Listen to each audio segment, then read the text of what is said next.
जय जय श्री सीताराम। सीताराम चरण रति मोरे, अनुदिन बढ़ अनुग्रह तोरे। बंदौ गुरु पद पदम परागा, बंदौ गुरु पद परम परागा। सुरचि सुबास सरस अनुरागा, सुरचि सुबास सरस अनुरागा। बंदौ प्रथम महीसुर चरना, मोह जनत संशय सब हरना। कि बंदौ गुरु पद पदम परागा, सुरचि सुबास सरस अनुरागा। जय जय श्री सीताराम। जय शंकर भगवान की, जय पार्वती मैया की, जय विष्णु भगवान की, जय महालक्ष्मी की, जय सरस्वती माता की, जय हनुमान जी महाराज की, जय मेरे गुरुदेव की, जय गोस्वामी तुलसीदास की, जय श्री रामचरितमानस की। जय जय श्री सीताराम। श्री रामचरितमानस सुंदर मानस।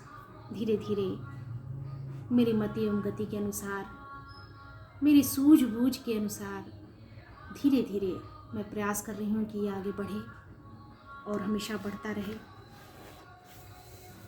पिछले वीडियो में मैंने युद्ध का वर्णन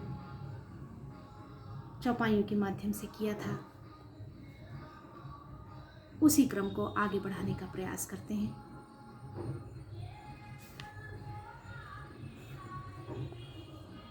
युद्ध में बहुत बार सिर और भुजाएं काटी गई। रावण अपना रूप दिखाता रहा, माया फैलाता रहा और भगवान उसकी माया को काटते रहे। काटत बढ़हि शीस समुदाई, जिम प्रतिलाभ लोभ अधिकाई। मरई न रिपु श्रम भयउ बिसेखा, राम विभीषण तन तब देखा। काटते ही सिरों का समूह बढ़ जाता है, जैसे प्रत्येक लाभ पर लोभ बढ़ता है। शत्रु मरता नहीं और परिश्रम बहुत हुआ। तब श्री रामचंद्र जी ने विभीषण की ओर देखा, क्योंकि बार बार रावण का सिर पुनः उपस्थित हो जा रहा था। राम भगवान ने विभीषण की ओर देखा।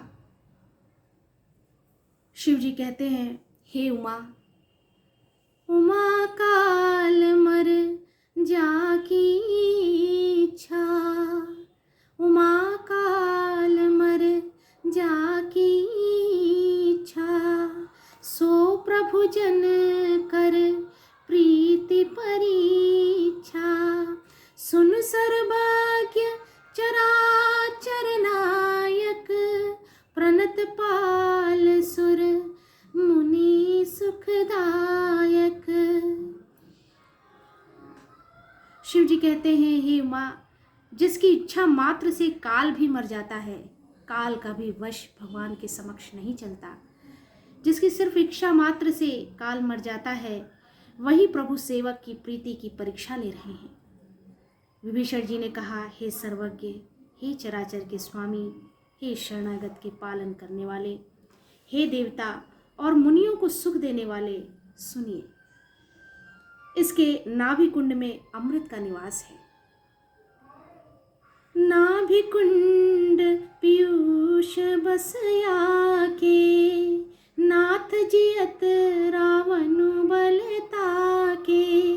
सुनत विभीषण बचन कृपाला, हर्षि गए कर बाण कृपाला। इसके नाभि कुंड में अमृत का निवास है। हे नाथ, रावण उसी के बल पर जीता है। विभीषण के वचन सुनते ही कृपालु श्री रघुनाथ जी ने हर्षित होकर हाथ में विकराल बाण लिए। अशुभ होने लागे तब नाना, रोवहि खर श्रुकाल बहु स्वाना, बोलहि खग जग आरती है तू, प्रगट भये नभ जहाँ तहाँ के तू। उस समय नाना प्रकार के अशगुन होने लगे। बहुत से गधे, सियार और कुत्ते रोने लगे। आज भी कुत्तों का रोना अशुभ माना जाता है। जगत के दुख अशुभ को सूचित करने के लिए पक्षी बोलने लगे। आकाश में जहाँ तहाँ केतु पुच्छल तारे प्रकट हो गए। 10 दिशाओं में अत्यंत दाह होने लगा। 10 दिशि दाह होने अति लागा, भयउ परब बिनु रवि उपरागा।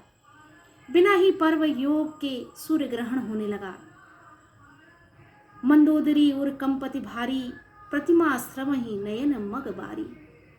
मंदोदरी का हृदय बहुत कांपने लगा।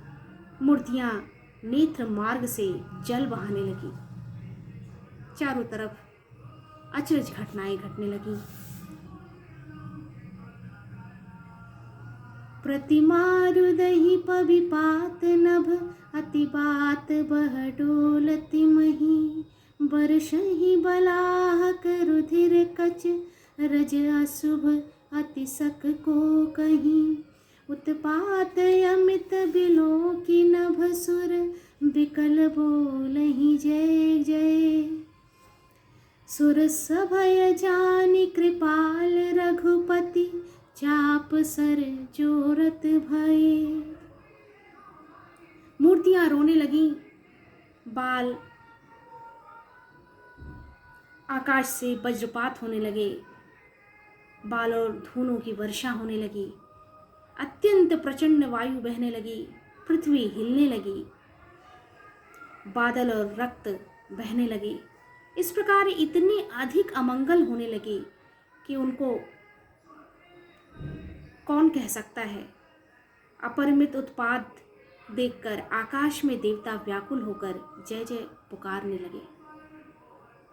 देवताओं को भयभीत जानकर कृपालु श्री रघुनाथ जी ने धनुष पर बाण संधान किया। कानों तक धनुष को खींचकर श्री रघुनाथ जी ने 31 बाण छोड़े।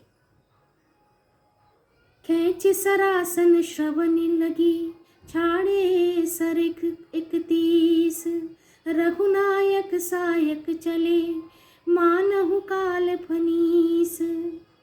वे श्री रामचंद्र जी के बाण ऐसे चले मानो काल सर्प हो, क्योंकि 31 बार बाण एक साथ उन्होंने छोड़े। एक बाण ने नाभि के अमृत कुंड को सोख लिया। सायक एक नाभि सरसोषा, अपर लगे भुज सिर करि रोषा। ले सिर बाहु चले नराचा, सिर भुजहीन रुंड महिनाचा। दूसरे तीसरे बाण कोप करके उसके सिरों और भुजाओं में लगे। बाण सिरों और भुजाओं को लेकर चले।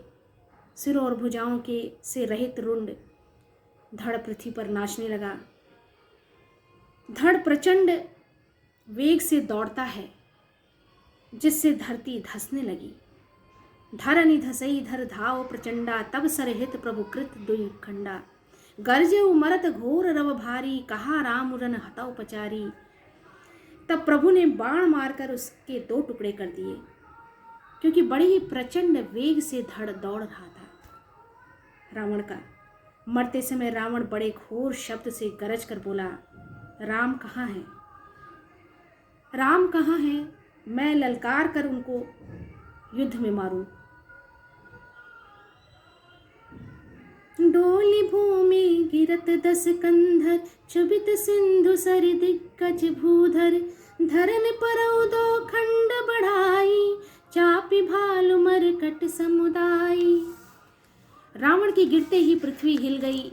समुद्र, नदियां, दिशाओं के हाथी और पर्वत क्षुब्ध हो उठे।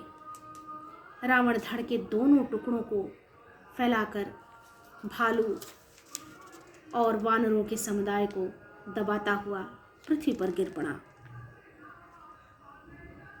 रावण की भुजाओं और सिरों को मंदोदरी के सामने रखकर राम बाण वहां चले गए जहां जगदीश्वर श्री राम जी थे। सब बाण जाकर तरकस में प्रवेश कर गए। यह देखकर देवताओं ने नगाड़े बजाए। मंदोदरी आगे भुज सीसा, धरि सर चले जहां जगदीसा, प्रभसि सब निशंग महु जाई, देख सुरन दुदुम्भ बजाई।